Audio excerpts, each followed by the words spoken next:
जय हिंद। चलिए आज हम इस वीडियो में बात करेंगे क्लास 10th के जितने भी मैथ्स के सिलेबस है खास करके उसको स्टार्ट करते हैं, क्योंकि आपको पढ़ाई करना बहुत जरूरी है। इस साल आपको बोर्ड भी है। जो बच्चे अभी क्लास 10th में 9th से पास होकर आए थे, क्लास 9th में पास हो जाते हैं, नहीं तो उसे प्रमोट किसी तरह से कर दिया जाता है। बट क्लास 10th बोर्ड होता है और काफ़ी महत्वपूर्ण होता है। तो चलिए आज से ही पढ़ना स्टार्ट करते हैं। आपका रिजल्ट भी आ गया होगा क्लास 9th का।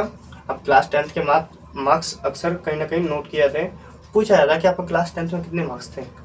तो चलिए स्टार्ट करते हैं। अच्छा, क्लास 10th का पहला ही चैप्टर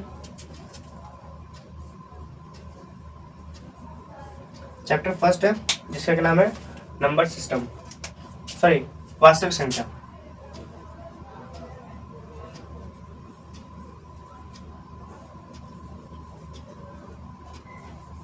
वास्तविक संख्या या इसे इंग्लिश में कहते हैं रियल नंबर।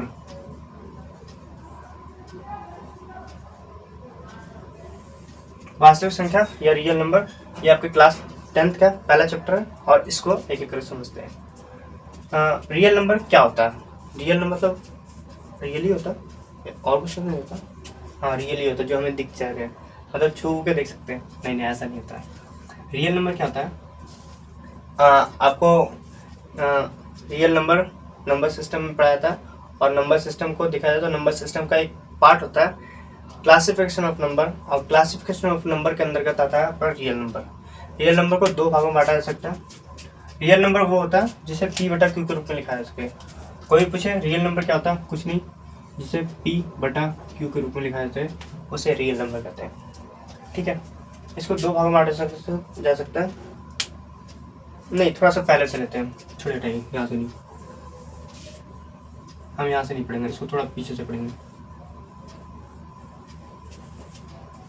कहाँ से पढ़ेंगे? क्लासिफिकेशन ऑफ नंबर, चैप्टर नाम तो ठीक ही है।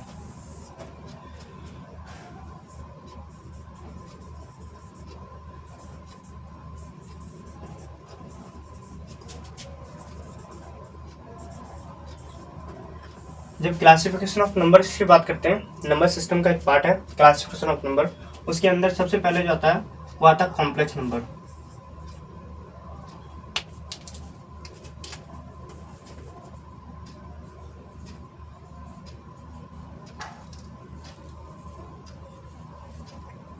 कॉम्प्लेक्स नंबर को दो भागों में बांटा जाता है।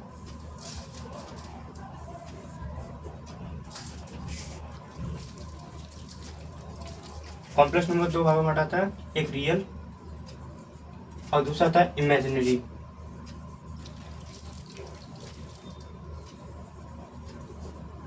रियल नंबर और एक होता है imaginary number.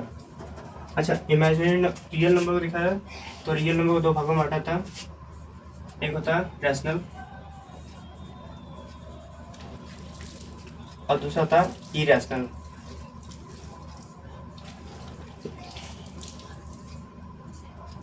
Rational number, irrational number.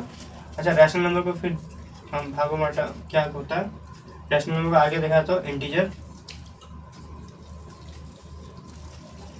और इंटीजर को फिर दो भागों में बांटा जाता है, जो कि होता है एक नेगेटिव नंबर, दूसरा होता है होल नंबर। होल नंबर को देखा तो फिर दो भागों में बांटा जाता है, एक होता है जीरो और एक होता है नेचुरल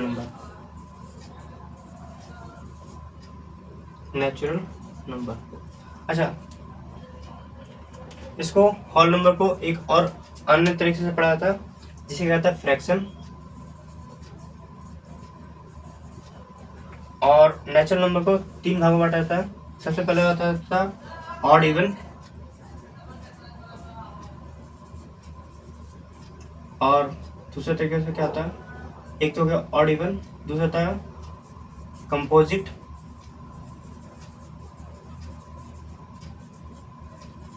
और प्राइम, और तीसरे तरीके से हम पढ़ेंगे फैक्टर। तो इस तरह से आपका नंबर सिस्टम होता है। ये वाला हम पार्ट पढ़ रहे हैं जो अब तक आप 9th क्लास में जो पढ़ के आए हैं वो आपने इस पार्ट को बड़े ही अच्छे से पढ़ के आए हैं। भले ही आपने पढ़ा हो या नहीं पढ़ा हो, उससे एनसीईआरटी या फिर सीबीएसई वालों को या कोई भी बोर्ड हो, बिहार बोर्ड है, यूपी बोर्ड हो, उन्हें कोई फर्क नहीं पड़ता। उन्हें ये पता है, वो ये मान के चलते हैं कि आप इतना पढ़ के आ चुके हैं। हम भी ये मान के चलते हैं कि आपने इतना पढ़ लिया, क्योंकि आप वापस इसको पढ़ाएंगे तो बहुत ज़्यादा डिफिकल्ट होता है, बहुत टाइम लगेगा। अब हमें क्या करना है, जो क्लास 10th का है, वैसे आपके लिए एक नोट वाली बात ये है कि अगर आपको ये सारा पढ़ना है इसको एकदम डिटेल में, तो आपको एक आई बटन में लिंक दिख रहा होगा, आप वहाँ पे जाइए। पूरा बेसिक से हमने मैथ अच्छे से बताया कि कहाँ पर से नंबर्स क्या होते हैं, स्टार्टिंग से सर्व में आया। लेकिन हमें क्लास 10th पढ़ना, टाइम कम है, हम वो पढ़ते हैं जो हमारे सिलेबस पे है। इसके बारे में थोड़ा सा आपको झलक दिखाएंगे इस वाले क्लास में, इस वाले चैप्टर के थ्रू। उसके बाद हम इसमें बढ़ेंगे, ताकि इसके थ्रू हम इस पर जाके फिर क्लास 11 में आपको पढ़ाएंगे कॉम्प्लेक्स नंबर। ठीक है, ये हमने पढ़ के आ चुका, इसको थोड़ा सा स्टडी करेंगे। उसके बाद फिर यहाँ से स्टडी करने के बाद जो हम क्लास 11th में मैथ्स पढ़ेंगे, तो वहाँ पे आपको समझ आएगा कॉम्प्लेक्स नंबर क्या होता है। तो ठीक है, आप समझे आगे होगा। थोड़ा सा एग्जांपल लिखते चलता हूँ इनका। देखो, कॉम्प्लेक्स नंबर क्या होता है, जो कि a प्लस आयोटा b के फॉर्म में लिखा जाता है। यह आयोटा है, आयोटा की वैल्यू होती है अंडर रूट माइनस नेगेटिव। नहीं आपको याद करना नहीं आएगा, जहाँ से मैं बताऊँगा वहीं से आएगा, वो मत कीजिए याद। अच्छा, इमेजिनरी नंबर एक बार एग्जांपल लिख देता हूँ, जो कि माइनस, जैसे अंडर रूट -5, ये आपका इमेजिनरी नंबर का एक एग्जांपल है। रियल नंबर क्या होता है, जिसे p/q के रूप में लिखा जाता है, या आप कह सकते हैं कि अंडर रूट पॉजिटिव के रूप में लिखा जा सकता है। वो हमारा होता है रियल नंबर। रियल नंबर को आगे जो रैशनल नंबर पढ़ा गया, उसे p/q के रूप में लिखा जा सकता है। अच्छा, इरेशनल नंबर की पहचान क्या होती है, जिसे कि रूट में लिखा जा सके, कोई भी संख्या जिसे रूट में लिखा जा सकता है। बट याद रखिएगा, रूट के अंदर जो होता है वो पॉजिटिव हो। यहाँ पे हमने नेगेटिव पढ़ा और यहाँ पे हम पढ़ेंगे पॉजिटिव को। इंटीजर पता होगा आपको, 2, 1, 0, 1, 2, ये सारा का सारा हमारा इंटीजर नंबर लाइन के ऊपर आपने पढ़ रखा होगा। नेगेटिव नंबर पता है, पॉजिटिव नंबर हिंदी में बताया चलता है, इसे कहते हैं मिश्रित संख्या, अवास्तविक संख्या, वास्तविक संख्या, परिमेय संख्या, अपरिमेय संख्या, पूर्णांक, पूर्ण संख्या, फैक्टर यानी फ्रैक्शन यानी कि भिन्न, नेचुरल नंबर, ऑड इवन, विषम संख्या, सम संख्या, भाज्य संख्या, अभाज्य संख्या और गुणनखंड।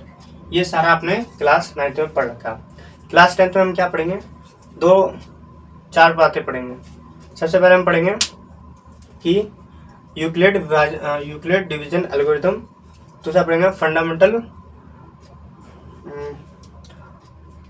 अंकगणित की आधारभूत अवधारणा, जिसे क्या कहते हैं fundamental arithmetic, fundamental theorem of arithmetic पढ़ेंगे। साथ में आपको बताएंगे कि अपरिमेय संख्या क्या होती है, और इसको इमेजिनरी नंबर, इरेशनल नंबर क्या होता है, और इरेशनल नंबर को प्रूव भी करना सीखेंगे। बस ये 4 बातें। पहली बात क्या पढ़ेंगे, हम पढ़ेंगे Euclid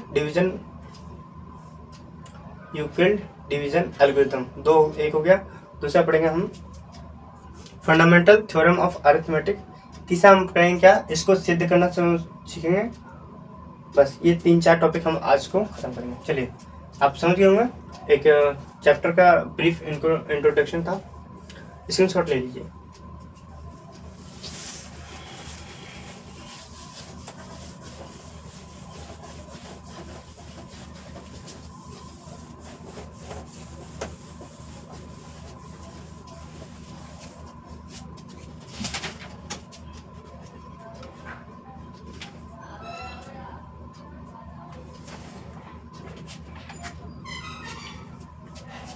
Euclid division algorithm,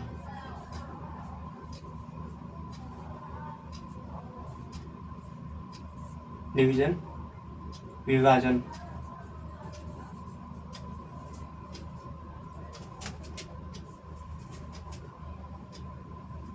algorithm.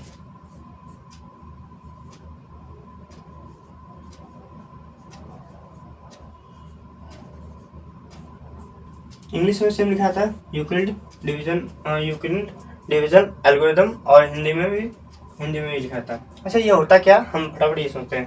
पहला नंबर आपको हमने समझाया क्या, पहला हमने समझा था रियल नंबर के बारे में इंट्रोडक्शन, ठीक है।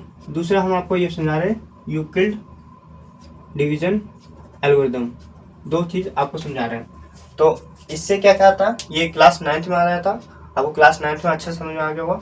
नहीं आया होगा तो आप आई बटन में लिंक दे रखा हूँ, दोबारा बता रहा हूँ, आई बटन में लिंक है, आप वहाँ से जाके पूरा ब्रीफ से मैथ्स को पढ़ सकते हैं, ठीक है। आज हम इससे क्वेश्चन देखेंगे कि यूक्लिड एल्गोरिदम से क्या क्वेश्चन आते हैं और क्या क्या क्वेश्चन बन सकता है। तो चलिए देखते हैं। देखिए, अगर यदि आपसे ये बोला जाए, क्या बोला जाए, आपसे ये बोला गया है कि 5 एक संख्या है, उसको डिवाइड करना है, 21 को 5 से डिवाइड करना है, तो क्या क्या होगा। आप बोले ठीक है, हम अभी कर देते हैं, क्या दिक्कत है। आपको भाग तो आता ही होगा, 21 को लिखेंगे 20, बचे क्या 1 और 4 पंचे 20, यानी कि 4 यहाँ पे आएगा। अच्छा, इसको क्या लिखते थे, डिवाइजर। थोड़ा सा हम इसको लिखना चाहें, क्या क्या लिख सकते हैं, डिवाइजर,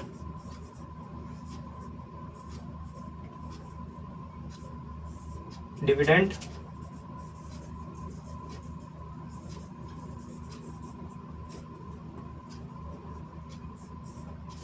और क्वोशिएंट, और इसको कहते हैं रिमाइंडर।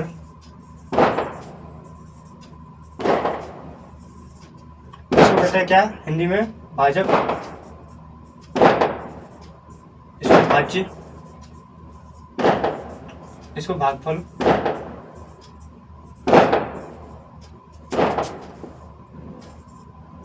इसको कहते हैं शेषफल। ये आपको पहले पता होगा। तो अभी हम क्या समझा रहे हैं, हम आपको समझाते हैं Euclid division algorithm, Euclid division algorithm, हम इसको समझा रहे हैं। तो उसको छोड़िए, पहले आप ये समझिए, ये आपको पता था, इसको इस तरह से लिखा जा सकता है, ठीक है। तो इसको एक अन्य तरीके से लिखा जा सकता है कि इस फॉर्म को इस फॉर्म में लिखा गया, बस इसी प्रोसेस को, मतलब जो हमने बचपन में भाग वाला सिस्टम किया ना, वो जाने अनजाने हम करते रहते हैं, बट वो एक्चुअल में जो ना वो इसी थ्योरम से जाता है।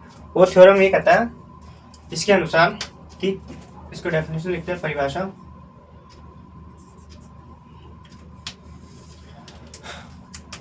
ये थ्योरम क्या कहता है, इसको परिभाषा लिखते हैं,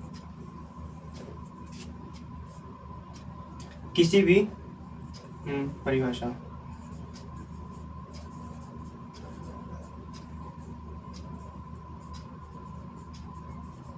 किसी भी धनात्मक पूर्णांक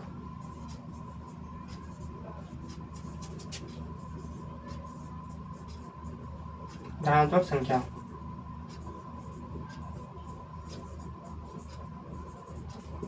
को किसी अन्य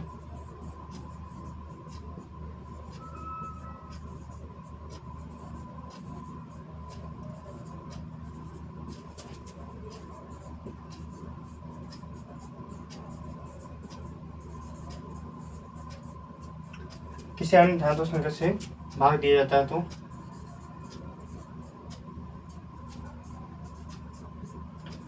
किसी भी धातु संख्या a, जैसे a, ये किसी भी धातु संख्या a को किसी अन्य संख्या यानी कि b से भाग दिया जाता है, भाग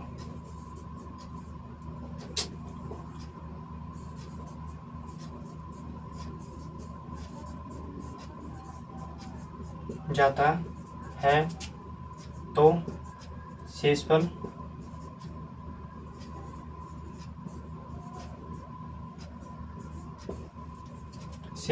r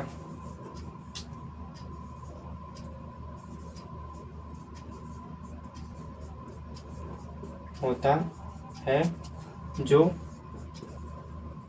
b से छोटा होता है, ठीक है। तो ये हमारा डेफिनेशन है। आज यदि कहीं आ जाए तो आपको ऐसे लिखना पड़ेगा। हम ये कह रहे हैं किसी भी धनात्मक संख्या यानी कि a, हम ये कह सकते हैं, इसको a मान सकते हैं, इसको a मान लें, इसको b मान लें, ठीक है। कोई दिक्कत? किसी धातु संख्या ए को किसी अन्य धातु संख्या यानी बी से जब भाग किया जाता है तो शेषफल प्राप्त होता है। शेषफल इसको रिमाइंडर है, इसको शॉर्टकट में आर भी लिख सकते हैं। तो रिमाइंडर प्राप्त होता है, शेषफल आर प्राप्त होता है जो कि बी से छोटा होता है। इसको पूरा लाइन में लिख लीजिएगा, जो कि बी से छोटा होता है। अब देखिए किसी भी संख्या में भाग करते हैं तो रिमाइंडर जो होता है वो हमेशा इससे छोटा होगा, यानी कि जो इसको आर लिख दूँ, इसको आर लिख दूँ और इसको बी लिखा, बी तो लिखा हुआ है, तो यहाँ आर की वैल्यू हमेशा बी से छोटी ही आएगी। यदि बी से बड़ी आ जाती है तो उसको आप एक बार और डिवीजन कर सकते हैं, एक बार और डिवाइड कर सकते हैं, बट इसकी संख्या हमेशा छोटी ही आएगी। तो बस यही आपको कहता है यूक्लिड विभाजन एल्गोरिथम। ठीक है, इतना ही सा था जो कि हमने पहले भी कर रखा है, बस उसको एक साइंटिफिक मतलब टर्मिनोलॉजी यानी कि नामकरण कर दिया गया है, एक साइंटिफिक तरीका दे दिया गया है, बस दैट्स इट। ये हम लोग बचपन में कर रखे हैं। चलिए अब सवाल आता है कि आपका क्वेश्चन क्या है कि इस वाले पूरे टॉपिक से क्वेश्चन क्या बनेगा, काम की बात क्या है। तो काम की बात कर लेते हैं। काम की बात पूछे या क्वेश्चन, क्योंकि कुल मिला के आपको करना क्या है, आपके पास भी टाइम कम है, क्योंकि आपको मैथ्स ही नहीं पढ़ना, मैथ्स पढ़ना है, साइंस पढ़ना है, SST पढ़ना है, संस्कृत पढ़ना है, इंग्लिश पढ़ना है, फिर उसके बाद आपको व्हाट्सएप चलाना है, इंस्टाग्राम चलाना है। उसके बाद आपको टाइम मिले तो आपको अपनी वाली से भी बात करना है या आपको अपने वाले से भी बात करना है। तो कुल मिला के आप ये देखिए कि आपको क्वेश्चन कहाँ से आएगा। ये तो हमने पढ़ लिया, कभी नहीं आएगा, कभी आज तक नहीं पूछा गया। चलिए क्वेश्चन पूछते हैं। क्वेश्चन आपको कहेगा कि यूक्लिड विभाजन algorithm, Euclid division algorithm full form लिख लीजिए आप। इससे आपको रहेगा यूक्लिड विभाजन एल्गोरिथम की मदद से HCF ज्ञात करें। बस एक क्वेश्चन यही बन सकता है, इसके अलावा इससे कोई क्वेश्चन नहीं बनने वाला। अच्छा, ये कैसे ज्ञात किया जाता है उसको समझाते हैं। कोई दो संख्या मान लेते हैं 12 और 15 दिया है,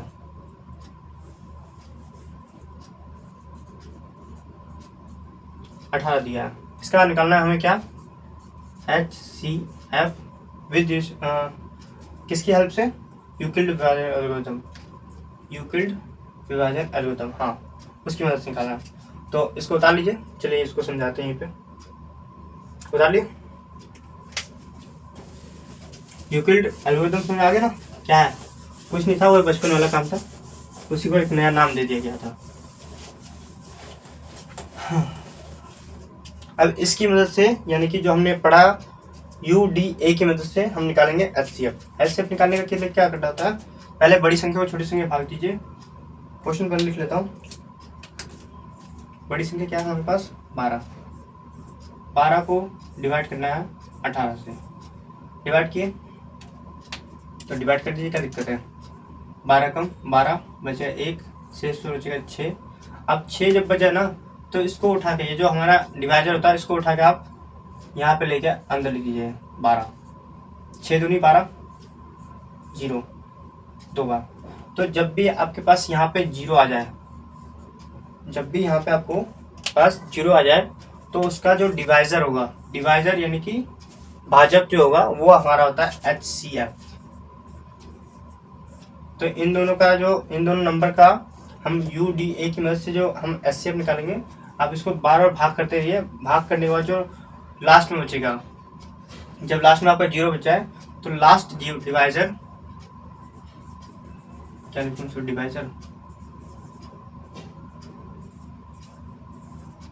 डिवाइजर या भाजक, लास्ट जो डिवाइजर या भाजक होगा वो हमारा होगा HCF। बस इतना ही सा क्वेश्चन बनता है इस टॉपिक से। आगे चलते हैं, आगे कहते हैं अंक गणित की आधारभूत प्रमेय। उतार लिए, ठीक है उतार लीजिए।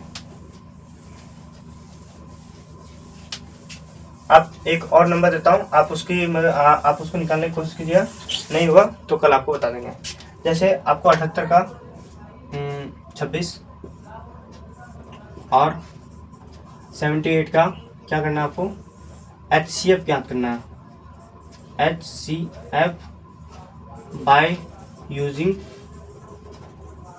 UDA DA Euclid division algorithm. इसकी मदद से आपको निकालना है HCF, और HCF निकालने के बाद कमेंट में जरूर से आंसर दीजिएगा, और नहीं हो तो मुझे बताइएगा, मैं आपको कल निकाल के बता दूंगा। चलिए आगे चलते हैं। फंडामेंटल थ्योरम ऑफ अरिथमेटिक, ये क्या है? अरे ये भी आपको पता है, बस आपको ध्यान नहीं दिया। दूसरा टॉपिक देखते हैं, दूसरा नहीं तीसरा होगा हमारे ये। तीसरा क्या है? Fundamental theorem of arithmetic, FTA, fundamental theorem of arithmetic.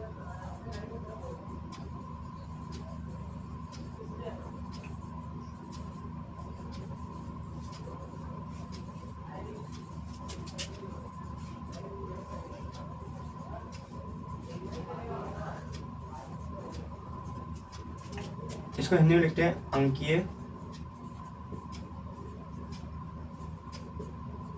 गणित की आधारभूत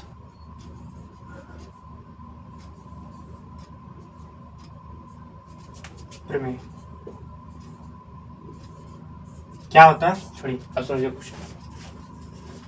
पता नहीं इतना लंबा चौड़ा नाम क्यों लिखा जाता है, FTA से भी काम चल जाता था। खैर छोड़िए। अभी इसमें क्या होता है कि इसके अनुसार क्या होता है, किसी भी संख्या को, किसी भी कंपोजिट नंबर को आप प्राइम नंबर के फैक्टर में लिख सकते हैं। क्या होता है?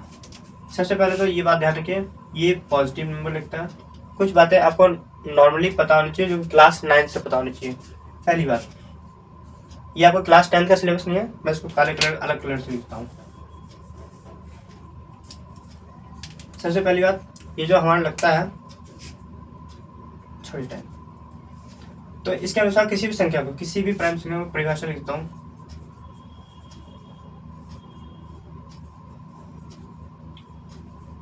किसी भी कंपोजिट नंबर को, कंपोजिट नंबर या हिंदी में लिखते हो भाज्य संख्या,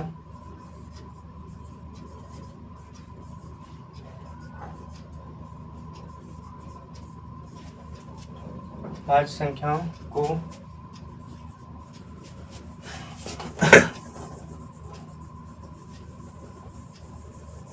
भाज्य संख्या को प्राइम नंबर के गुणनफल के रूप में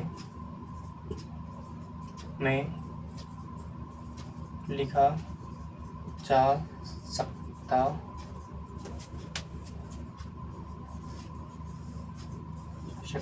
है। ठीक है, कुछ नहीं होता कंपोजिट नंबर, प्राइम नंबर। एक समझा देता हूँ आपको। अभी थोड़ी देर पहले आपको पूरा नंबर सिस्टम का वो लिखाया था, आपको बताया था कि जो आपका नेचुरल नंबर है, नेचुरल नंबर को 3 भागों में बांटा गया था। ऑड इवन के थ्रू बांटा गया था, फैक्टर के थ्रू बांटा गया था, और कंपोजिट नंबर, कंपोजिट वाला बांटा गया। तो कंपोजिट वाला लाइन में दिखेगा तो आपको 3 चीज दिखेगा। एक तो एक दिखाई देगा, दूसरा आपको दिखेगा प्राइम नंबर यानी कि भाज्य संख्या, और तीसरा दिखेगा, सॉरी इसे अभाज्य संख्या कहते हैं, और इसे कंपोजिट नंबर कहते हैं। कंपोजिट नंबर कहते हैं यानी कि भाज्य संख्या। क्या क्या होता है समझते हैं। ये कहता है एक के बारे में कोई चर्चा नहीं करता है, एक को छोड़िए। उसके अलावा क्या होता है, ये और ये दोनों समझिए। वैसे आपने पढ़ रखा होगा बट नहीं याद होगा, क्या फायदा, याद कराते हैं। जिनको पता है तो चलो अच्छी बात है, नहीं तो समझ लीजिए। प्राइम नंबर क्या होता है? प्राइम नंबर वैसी संख्या होती है जिसके केवल और केवल 2 फैक्टर होते हैं। 2 फैक्टर कौन से होंगे? एक तो वो होगा सेल्फ यानी खुद, और दूसरा होता है एक। मतलब ये क्या है, मतलब कहना क्या चाहते हैं, जैसे कि एग्जाम्पल के लिए 7, तो 7 को यदि भाग कीजिएगा, मतलब 7 किस किस संख्या से भाग हो सकता है, तो आपको इसमें 2 ही दिखेगा। एक तो दिखेगा ये 1 से भाग होता है, और दूसरा होता है 7 से। तो ऐसे नंबर जिनके केवल और केवल दो गुणनखंड हो, यानी कि एक वो खुद हो, दूसरा और एक हो, तो ये दो वैसे संख्या को हम भाज्य संख्या या प्राइम नंबर कहते हैं। सबसे छोटी प्राइम संख्या, प्राइम नंबर जो होते हैं वो 2 होती है।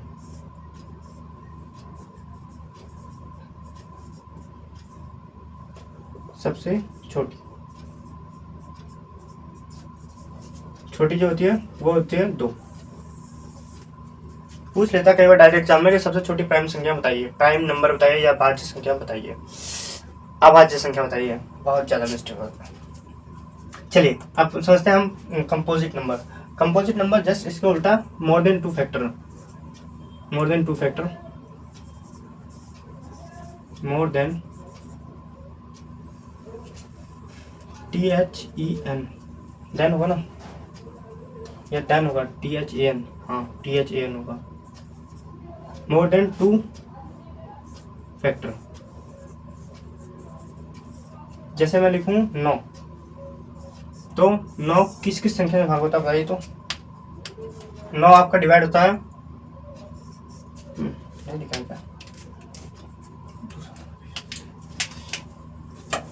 ये है मोर देन 2 फैक्टर लिखा है, तो इसको ये 9 लिख दिया, तो 9 किस किस संख्या से भाग होता है। 9 आपका 1 से भाग होता है, 3 से भाग होता है और 9 से भाग होता है, यानी कि 3 फैक्टर आ गए ना। तो ऐसी संख्या जिनके 2 से ज़्यादा फैक्टर होते हैं उसे आप कहते हैं क्या, कंपोजिट नंबर। सबसे छोटा कंपोजिट नंबर जो होता है, सबसे छोटा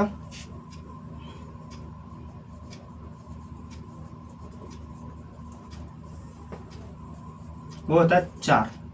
सबसे छोटा कंपोजिट नंबर कौन सा होता है, 4 होता है, ध्यान रखिएगा।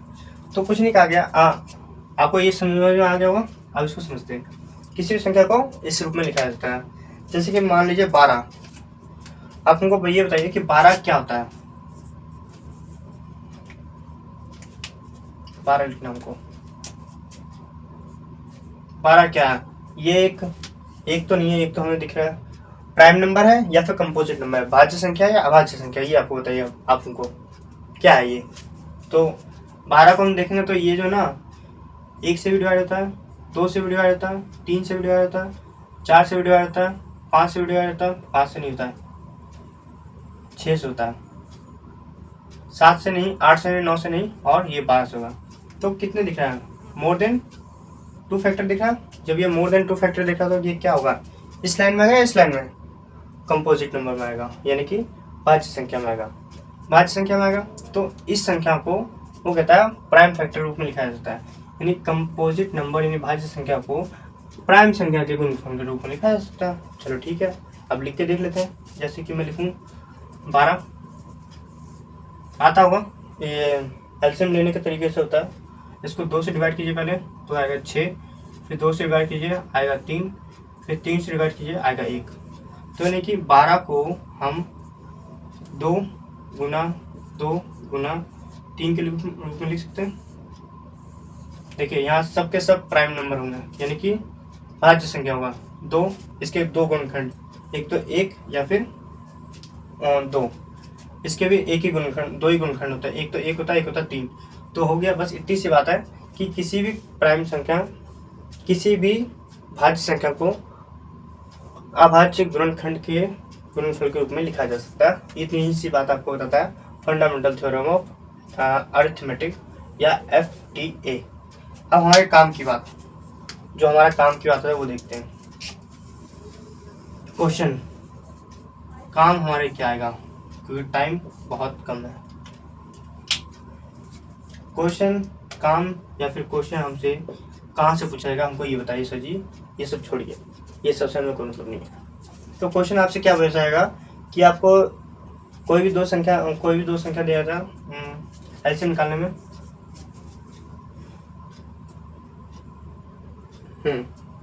ये आपको पहला काम आएगा आपको टर्मिनेटिंग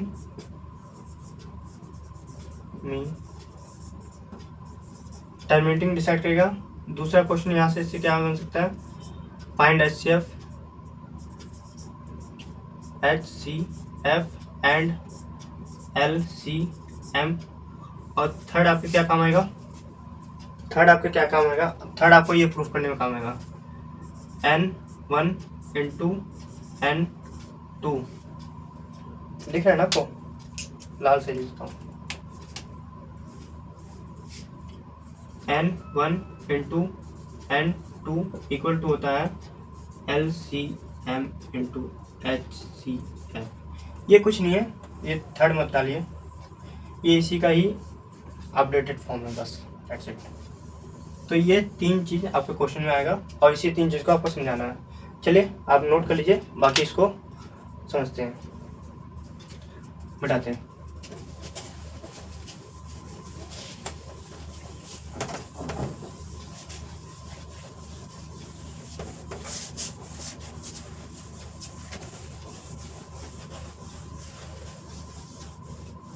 पहला क्वेश्चन सोचता है टर्मिनेटिंग के फॉर्म में क्या क्वेश्चन बनता है।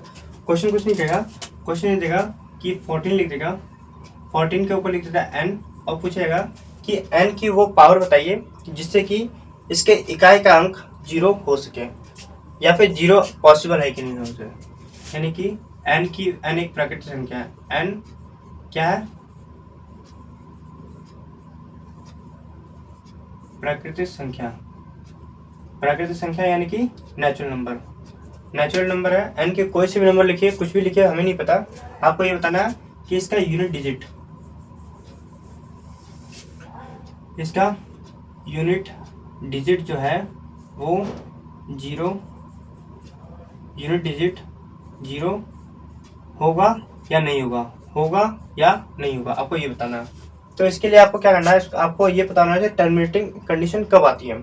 टर्मिनेटिंग कंडीशन तब आती है जब किसी भी संख्या का गुणनखंड जो है ना 2 या 5 के रूप में हो। जैसे कि 10 के पावर आप कुछ भी रखिए, 1 2 3 4 5 8 10 15 50 100 5 लाख 10 लाख कुछ भी रखिए, तो उसका यूनिट डिजिट जो होगा, यूनिट डिजिट जो होगा वो आपका 0 आएगा। ठीक है, तो ये 10 के हिसाब से हमने ये डिसाइड कर रखा है कि इसको हम लिख सकते हैं 2 इंटू 5 की पावर n। जब भी कहीं भी संख्या आपको 2 इंटू 5 के रूप में दिख जाए, उनके गुणनखंड के रूप में दिख जाए, तो आप ये कह सकते हैं उसकी कोई भी पावर लीजिए वो आपको हमेशा 0 देगा ही देगा। तो इसके फैक्टर करके आप देख लीजिए, वहाँ पे इसके फैक्टर करते हैं तो 2 इंटू 7 लिखते हैं, 2 इंटू 7 की पावर n। 2 तो है बट 5 नहीं है यहाँ पे। जब 5 नहीं है तो इसके यूनिट डिजिट कभी भी 0 नहीं होगा। तो इसको लिख दीजिएगा अपने हिंदी भाषा में, क्योंकि लिखूंगा बहुत ज़्यादा टाइम लग जाएगा, टाइम बहुत कम है। तो लिख दीजिएगा कि इसके फैक्टर जो है या इसके गुणनखंड जो है ये 2 के रूप में तो है लेकिन 5 वाला नहीं है, या कह दीजिए इसके फैक्टर 5 नहीं होने के कारण इसका यूनिट डिजिट यानी इकाई का अंक 0 संभव नहीं है। ये आप लाइन लिख दीजिएगा, आपको 2 या 3 नंबर के क्वेश्चन जरूर आएगा इससे। FT से पहला क्वेश्चन यहाँ से आता है। दूसरा क्वेश्चन आता है कि आप एलसीएम और एचसीएफ निकाल दीजिए। पहला समझ आ गया, पहला क्वेश्चन समझ आ गया। दूसरा समझते हैं, FTA से दूसरा क्वेश्चन क्या आएगा। दूसरा क्वेश्चन आएगा एलसीएम और एचसीएफ निकालिए। चलिए निकाल लेते हैं, हम एक वही लेते हैं 12 और 18 लेते हैं, 18। अब इसकी वजह से हम निकालेंगे एचसीएफ और एलसीएम। पहले इसके गुणनखंड लिख दिए दोनों पे, 12 यहाँ लिखे, 12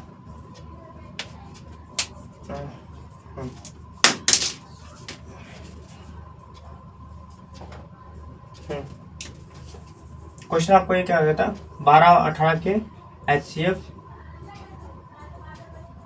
और एलसीएम बताना है।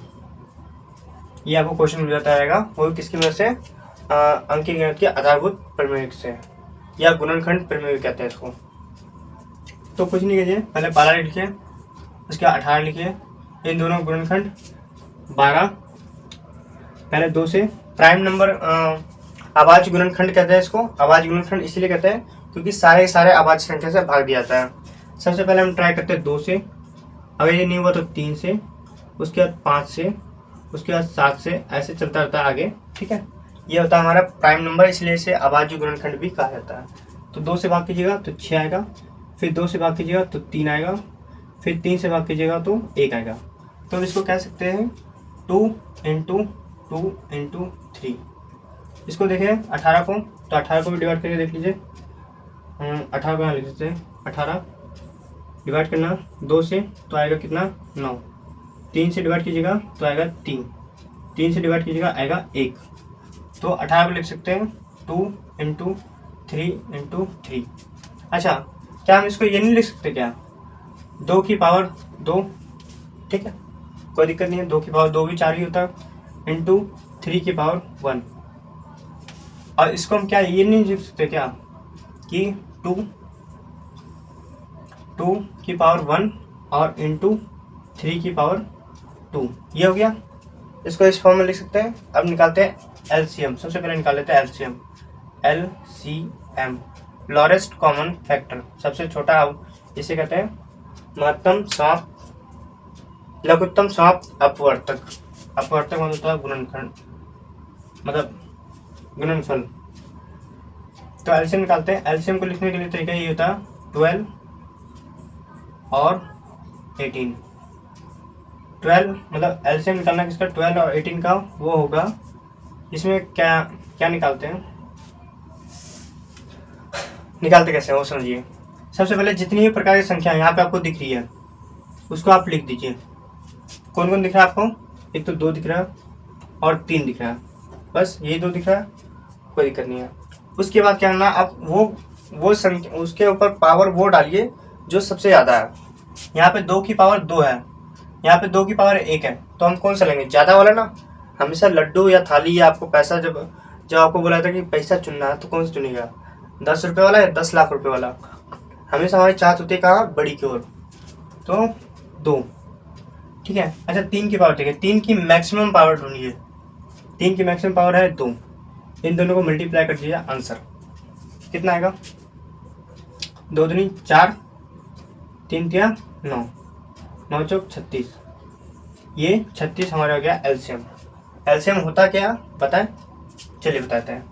एलसीएम होता है कि वो छोटी से छोटी संख्या जो 12 और 18 दोनों से भाग हो सकता है। तो 36 18 से भाग होता है और 36 12 से भाग होता है। ये सब आपको पहले पढ़ा दिया गया है, ठीक है, इतना डीप नहीं जाएंगे। ये हो गया एलसीएम। किसकी मदद से निकाला, एफटीए की मदद से निकाला।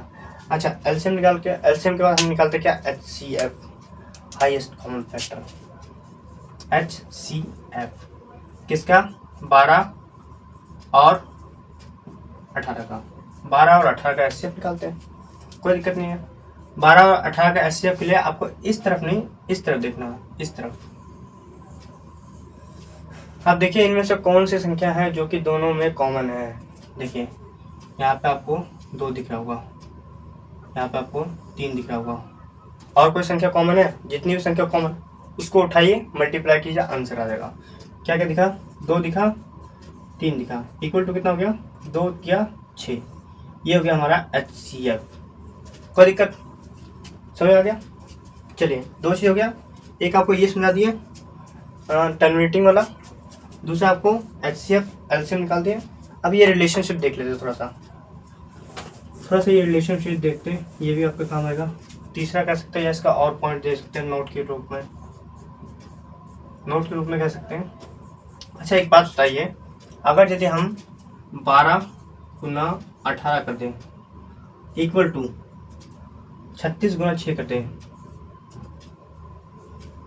क्या ये दोनों सेम है, कैलकुलेट करके देखे तो सेम है क्या।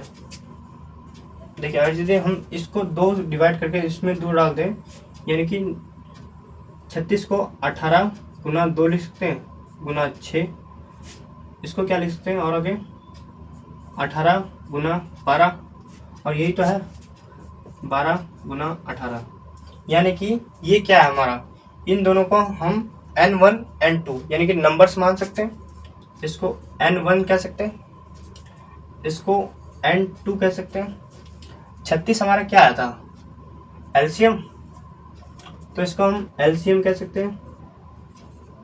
और 6 हमारा क्या आया था, तो 6 हमारा आया था एचसीएफ, तो इसको एचसीएफ कह सकते हैं। तो बस यही से बनता है कि जब n1 को n2 से गुना कर दिया जाता है और उसके एलसीएम को एचसीएफ से गुना कर दिया जाता है तो वो दोनों इक्वल आता है। यही आपका था दूसरे पॉइंट का नोट वाला बात, ठीक है, यही आपका रिलेशनशिप आता है। अच्छा, इससे भी कुछ क्वेश्चन पूछ लेते हैं, कई बार इसी पॉइंट से उठा कर डायरेक्ट क्वेश्चन पूछ लेते हैं। चलिए उस क्वेश्चन को भी देख लेते हैं।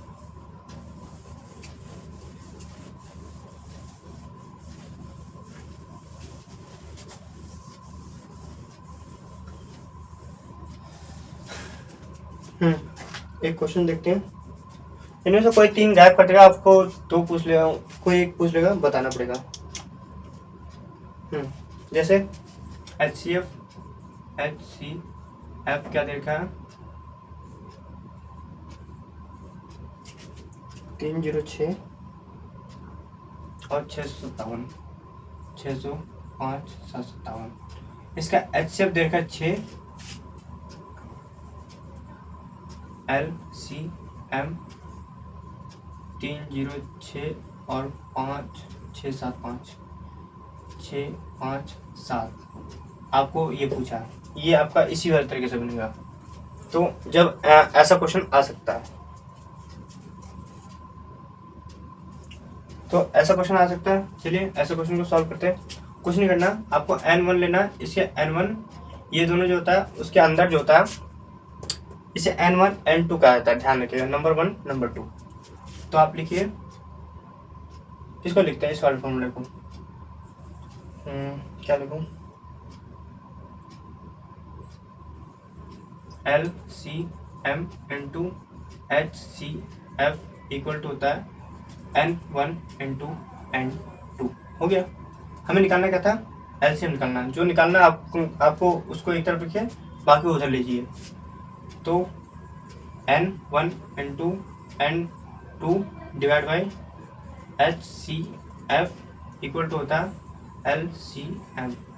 अपने आवश्यकता के अनुसार आप फॉर्मूले को ड्राइव कर सकते हैं या उसको थोड़ा सा तोड़ फोड़ कर सकते हैं, उसके बाद आपका आंसर आ जाएगा, फटाफट निकल जाएगा।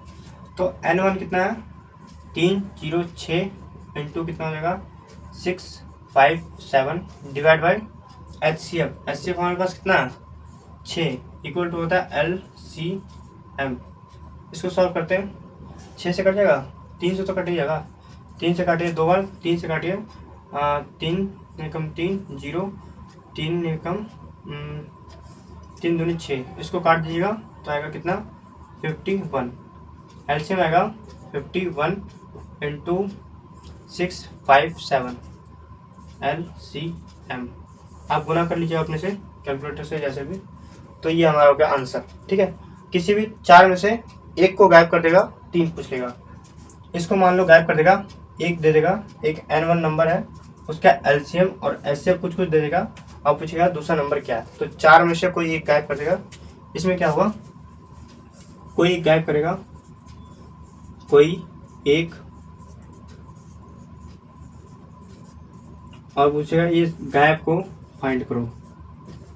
बस आपसे ये क्वेश्चन है। 3 क्वेश्चन ध्यान रखिएगा, FTA से 3 क्वेश्चन। पहला क्वेश्चन आएगा कि वो संख्या का यूनिट डिजिट 0 होगा नहीं होगा, आज उसकी पावर को n के रूप में लिखा है और यहाँ पे n एक प्राकृतिक संख्या और जो बताया पहले।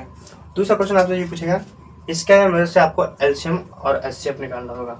गुणनखंड की मदद से LCM या HCF या FTA की मदद से निकालना पड़ेगा। तीसरा क्वेश्चन जो पूछेगा, इसके रिलेशन के बीच में 4 होता है, कोई एक गायब कर देगा और चौथा पूछेगा कि क्या था वो गायब नंबर क्या था। चलिए आपको ये समझ आ गया। एक और समझते हैं फटाफट, प्रीमी नंबर नहीं रहने देते, फिर आज पहला क्लास है, ज़्यादा वीडियो लंबा हो जाएगा।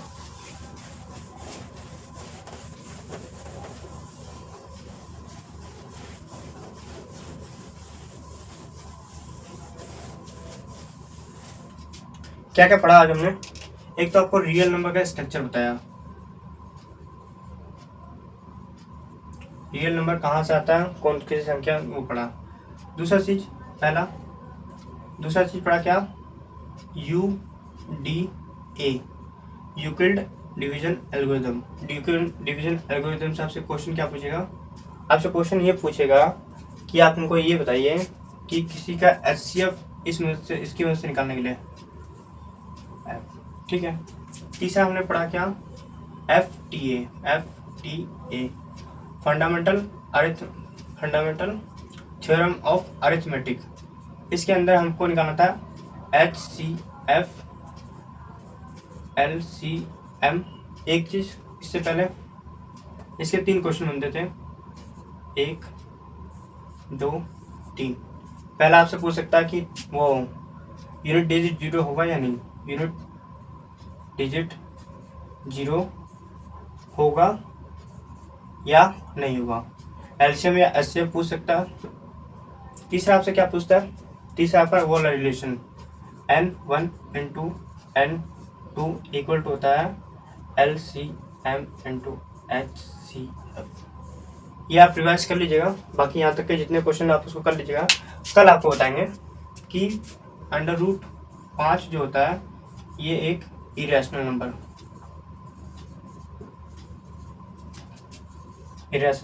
नंबर है या नहीं है, ये आपको प्रूफ करके बताएंगे। है या नहीं है मतलब इरेशनल नंबर है होता क्या है, बस नंबर है, इसका प्रूफ बताएंगे। कल आपको ये बताएंगे। तो इस तरह से हमारा ये चैप्टर कल खत्म हो जाएगा, ठीक है। बाकी यहाँ तक के क्वेश्चन को आप रिवाइज कीजिए, पढ़िए, बुक से पढ़िए। जो भी डाउट हो आप कमेंट में कीजिएगा, वहाँ पे कल हो सकता है तो आपको बताने की कोशिश करेंगे। मिलते हैं नेक्स्ट वीडियो में, जब तक के लिए जय हिंद।